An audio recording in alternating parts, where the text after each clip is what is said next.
Deshaun Singleton hurt his knee. He'll be out for an extended period of time. We expect to have him back at some point. I don't know when that'll be, so Deshaun will be out this Friday.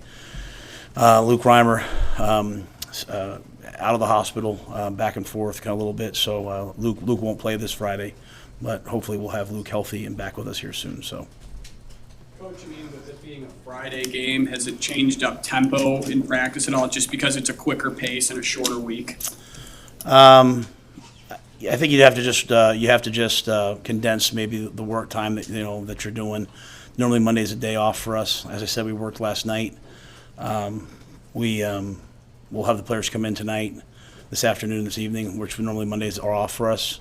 So those are the two main differences. At the risk of it sounding like a loaded question, would this be an example of a good time to hit the road, maybe? I don't think so. Yeah, I don't think so. I think that we're blessed to have these fans. It's like Terrence Knighton said. Terrence was like, "Man, we're played that badly," and let's make sure we say this now. Okay, after the game, you asked me a question, and in the NFL, I had to answer you the next day. Here, I get a day, and I would have answered you the next day. We didn't play very well. Okay, we didn't play well enough. That's not to take anything away from Michigan. Okay, Michigan's an excellent football team, but we could have played better than that. And then I say we, because that's not me throwing the players under the bus. That's all of us. And I don't think there's a guy in that locker room that doesn't feel that way. So that wasn't good enough. That wasn't good enough at all. So we're not. It's not the crowd. No, I'm saying, like, I don't care where we play next. Like Terrence Knight said to me, I can't believe we played that badly, and people were still there and they were cheering for us and all those things. I mean, it's an amazing. You can't help but say thank you to the people that came. But yeah, we got. Can I be how I really feel? I'm trying to get the players to stop thinking about all of this other stuff, like play. Like, we went out and played Minnesota. We played good football against Minnesota. We were flying around on defense. We were hitting people. We looked the way it's supposed to look.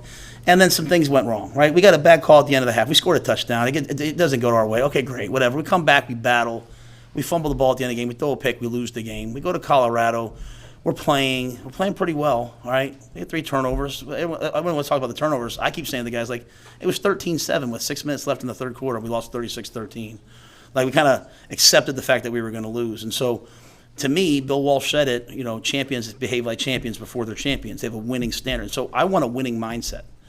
And, we played Northern Illinois. We played La Tech. We're a defensive football team. The defense has to learn that we're a defensive football team. They've got to play great defense while the offense throws, kind of plays body blows. We don't need the offense out there in 4 wides, dropping back and throwing it 50 times a game. We did that the last couple of years, right? And everyone said, hey, it doesn't work here. So why would the defense want us to still keep doing that? So I'm saying all that to say that we've got to get to the point where we go out and play, and it doesn't matter if I'm getting double teamed as a D lineman. It doesn't matter what the call is. It doesn't matter if we're down 14-0. We got to play, and that's the winning mindset. And whereas the guys have to, again, kind of probably not listen to everything that's out there. What you should be doing. There's no you should be doings, at least in this building. It's like, go play. It's a football game. So, Steve, I expect we have some really good players. They're going to play in the National Football League. They need to show up. Like, they need to show up. Like, the good players from Michigan, I know, I can tell you who they were because I watched them on the field, okay? Our really good players need to show up. And that's not me calling anybody out. That's me giving them confidence that I believe they can do it. There's a big difference, right? I'm not calling anybody out by name. We have guys that I believe on our team can absolutely wreck a game, and I want to see them wreck the game. And this whole, I'm just overthinking it a little bit, coach, and I'm worried about this, and I don't want to make a mistake. Okay, enough. The first play, everyone's, all these texts, man, what a great catch, caught him on his helmet. Cover 3 in the middle safety players at 5 yards, just missed assignment. Second play, touchdown, missed assignment. Third play, missed assignment. All the touchdowns, missed assignments. So we're better than we played, right? So you tell me I want to get that off my chest to the guys. I love our guys. And all I want our guys to do is play football with confidence. I don't want them playing football afraid to lose. Play football with confidence. And so that's my job. I haven't gotten it done yet. So I'm anxious to play on Friday. So some clarity on Reimer. You said he had some pain on Saturday. Is that like injury pain, illness pain? No, I just don't want to start talking about his personal health without him saying. But nothing football related. Yeah, nothing football related. How's that running without those guys? Singleton, Reimer. Put that in perspective, not having those two guys. It's a big deal, I mean, some guys have to step up. Like even in that game, once Deshaun went down, Tommy, who's been playing both ways, had to go play the whole game at corner. Then, Newsom had to go in and play at safety. So Phelan really played well. He came through for us. So this week, I think because we have some time to do it, like Kobe Bretz is a guy that can play football. We need Kobe to play well. We need Phelan to step up and play well. Tommy's the guy who's been playing both ways. He needs to help us at corner too. Some young guys that have been kind of in that red shirt mode. DeAndre Barnes is an excellent young player. He's been practicing with the twos. He's ready to go now if we need him. So some of those injuries, could maybe affect us. I think Lenhart, we have a chance of getting back this week. So obviously that'd be a big thing for us. Mackay has been playing that jack position. He went back last week and played middle linebacker. So just some different things like that. Hopefully we can settle down this week and really lock some guys into roles. You mentioned hesitance, that word, after the game, and I wonder, after you watched it again and saw it, do you agree still? You think they were hesitant at all against Michigan, or what jumped off the film to you as needing to see that you didn't? Yeah, we absolutely. We were hesitant in the way that we played. Like our pass rushers rushed to try to keep their quarterback in the pocket instead of cutting loose to go rush the quarterback because he ran for a touchdown. But he ran for a touchdown because one of our young D linemen went the wrong way and didn't execute his assignment. You can't play football trying not to make mistakes, right? You just can't do it that way. You got to attack, and especially a team like Michigan, right? Like you have to attack.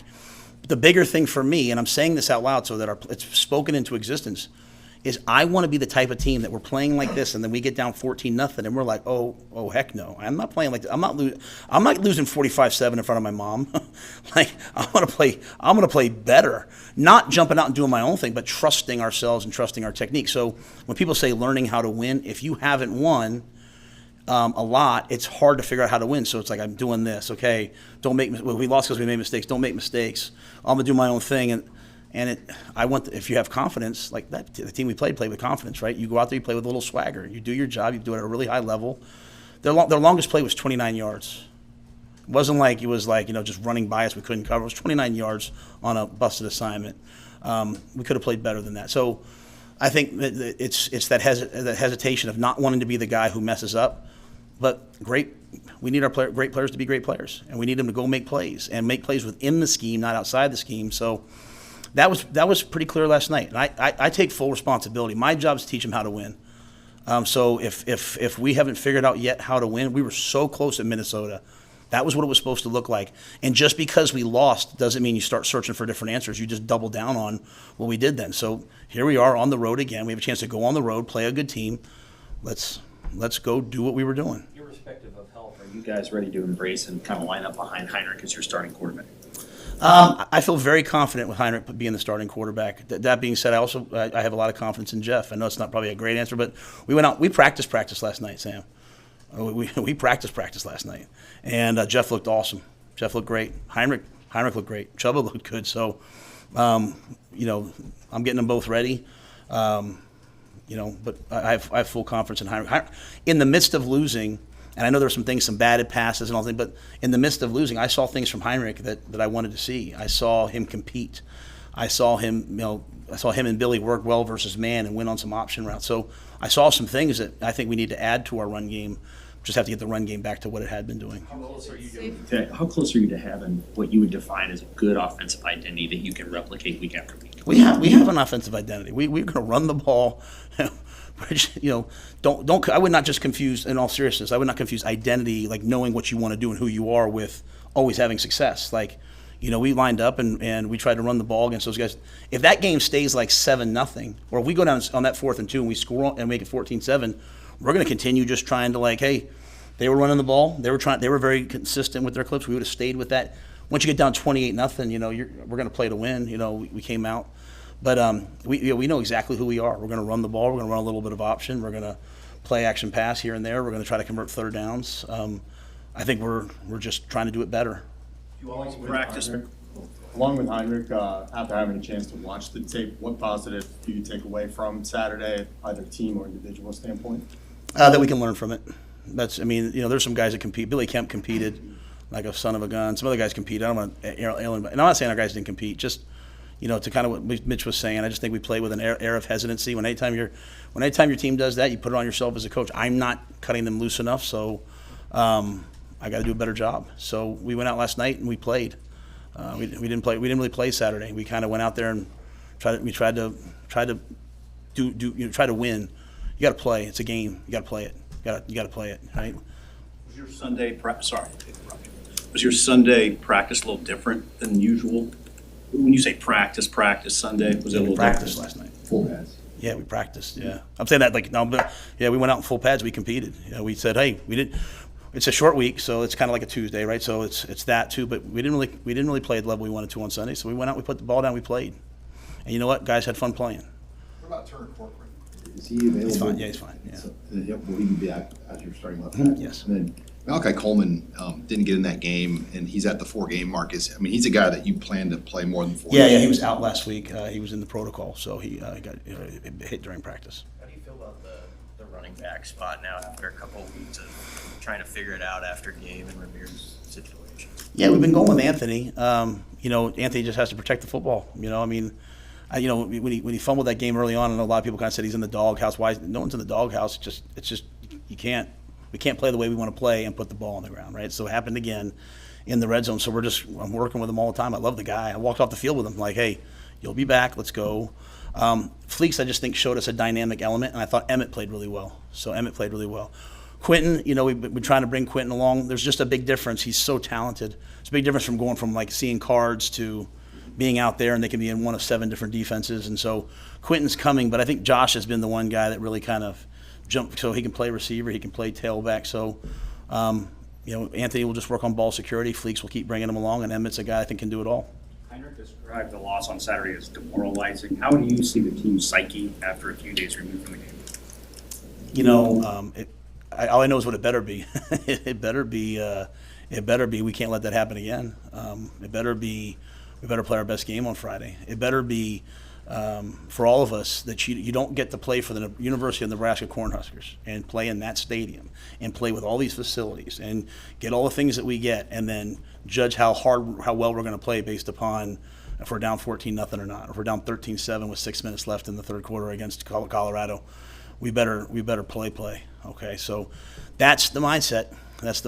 And so as I've told the guys, like they got, hey, I know you don't really know me, Coach Rhule. Let me bring you along to like, hey, I believe in you. To now, I believe in them too much to let that happen on Saturday. It's ridiculous what happened on Saturday. So I believe in them too much. They're going to play, okay? And then all I'm doing is this Friday is a great test. I said it to you guys right after the game. I said, hey, we'll find out who we are on Friday. We'll go to that bye week and we'll look at the tape and we'll say, okay, like who are the Lions? I'm not talking about being perfect. This is not a game of perfect, man. But like, who are the ones that go out there and they attack? And so I'll put my money on a lot of these guys, though. Like I could see Jamari Butler I could see Ty Robinson look in their eyes last night. It's clear that you want to see more fire from them and see that from you today. How do you balance that with like just the overall approach that you take to this program being methodical and blue collar, and not the team that wants to come out and win a game in the first quarter? Is there something that is I'm balance? careful. I'm not saying fire. I'm not saying our guys weren't fired up to play. I'm not saying they were flat. I'm saying no. But I'm very specifically what I'm saying is we are a team of great guys that we don't want to make mistakes and lose the game. Okay, and so you can't play that way. You got to do your assignment. Like you don't get to just say, hey, I'm supposed to block Sam, but I'm going to block Sean instead. You got to do your assignment, but like you got to attack it. You can't go out there and be like, I don't want to get beat. So if you have 7 guys on offense trying not to get beat, like who's knocking anybody down? The great Cornhusker teams, they talked about knockdowns.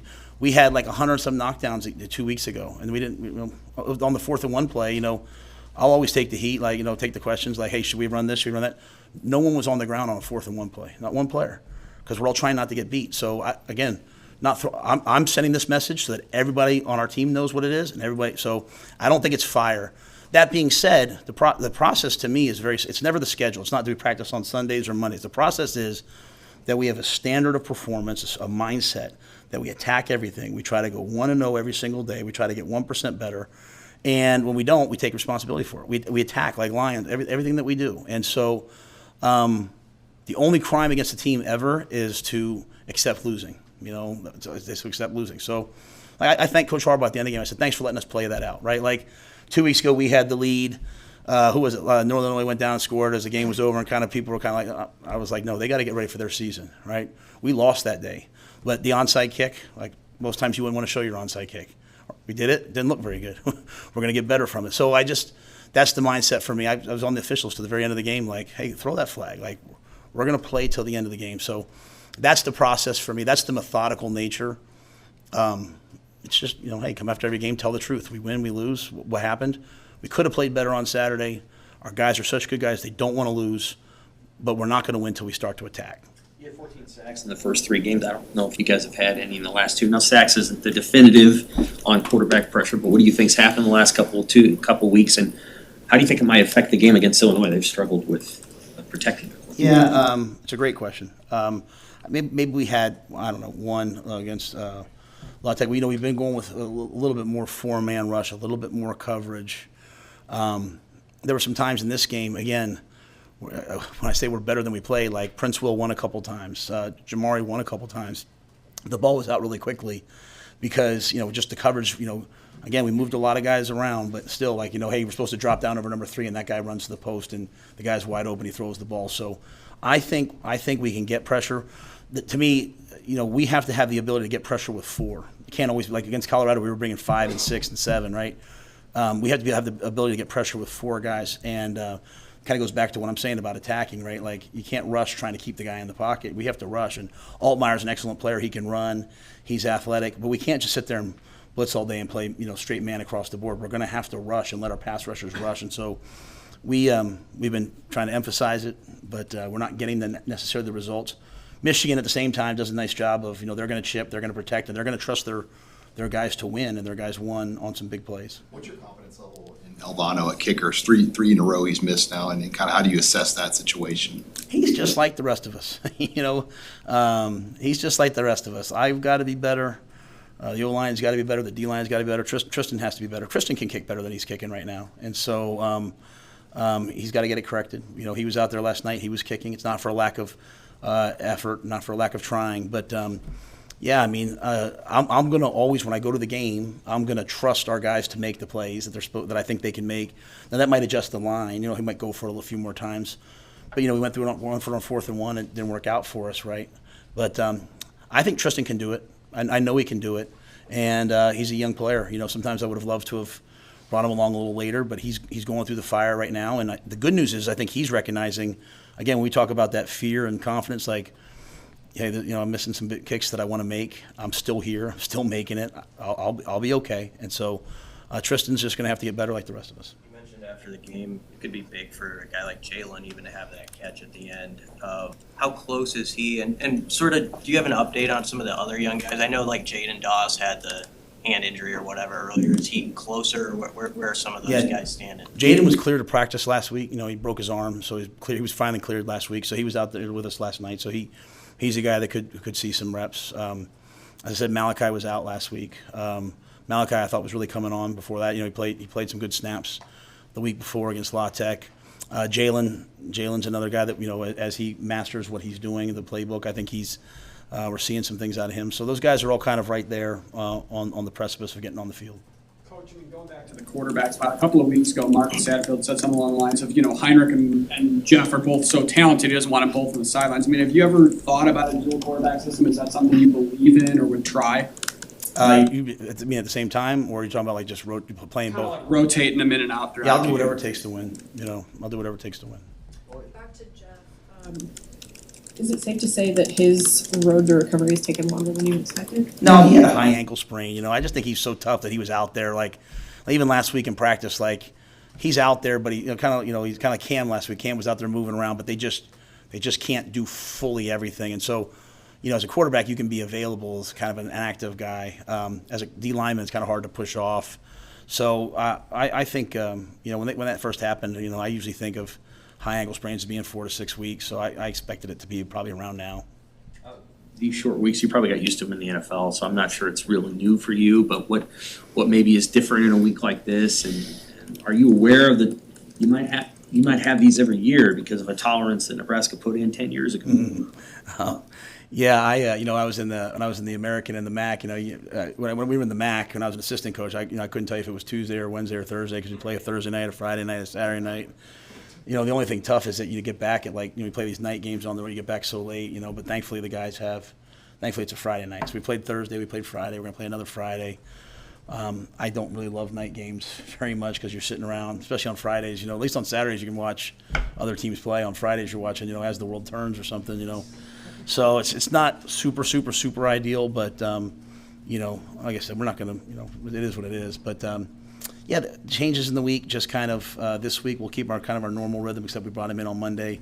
We did more last night, and I trust Mitch, our sports science guy. He just does a great job with the recovery and trying to make sure I don't do too much, to make sure they're fresh for Friday night.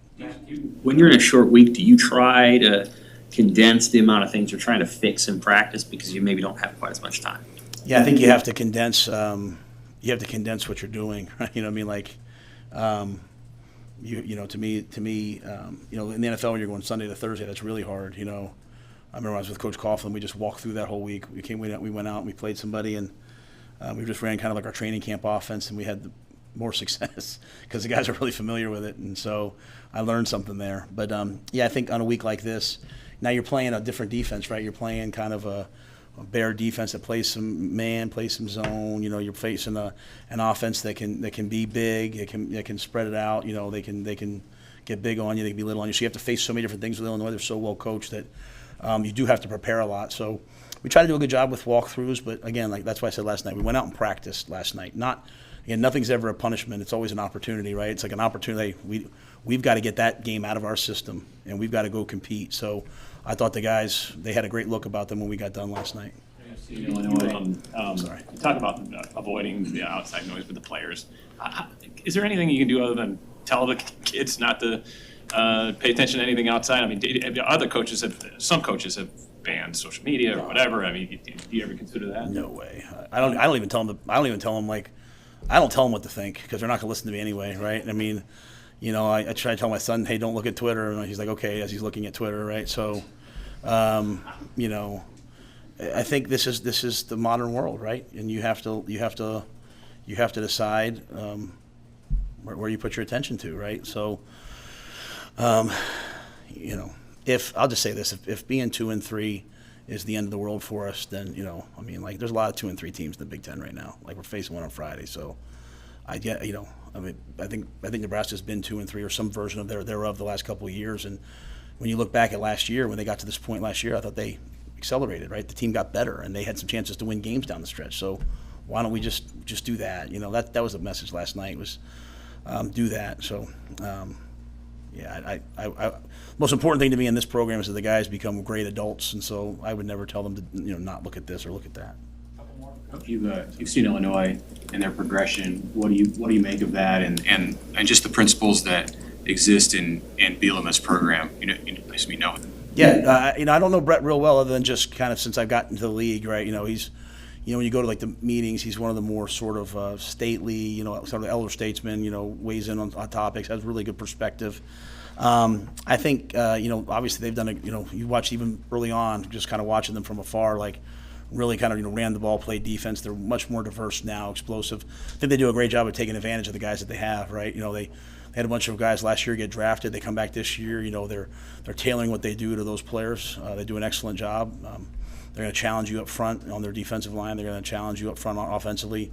Anytime you have a quarterback who can run, it's going to be a challenge. So it'll be a heck of a football game. You talk about wanting your guys to attack and just go out and play. Is there anyone that you show them as a model that you've coached before is like, hey, this is what this looks like in terms of attacking? I think I haven't done that. That's a great. I might do that now. I showed them the ones who did that. I showed them Tommy Hill. Right? You guys probably saw. Tommy Hill took that kickoff return in that game, and after last week where he fumbled. Okay, and he fumbled last week, and he's the one who went down and got the ball. Okay, then he's playing both ways. He catches the kickoff return this week. He runs and he gets not hit hard. Right. He gets back up. He goes out. He continues to play on defense. We need him on offense. We yell for him. He goes on offense. It's at the end of the game, okay, and I say it's 45 whatever, and I say, hey, I'm going to put one of the young guys in. He's like, no, I'm going. It's like last week I took him off a kickoff because he was playing like, however many snaps. He's like, I'm going on kickoff. Don't ever take me off again. I said, gotcha, Tommy. Kickoff return, he goes out, he catches the ball, doesn't get any great blocking. And if you go back and watch the play, like he literally carries people like 7 yards.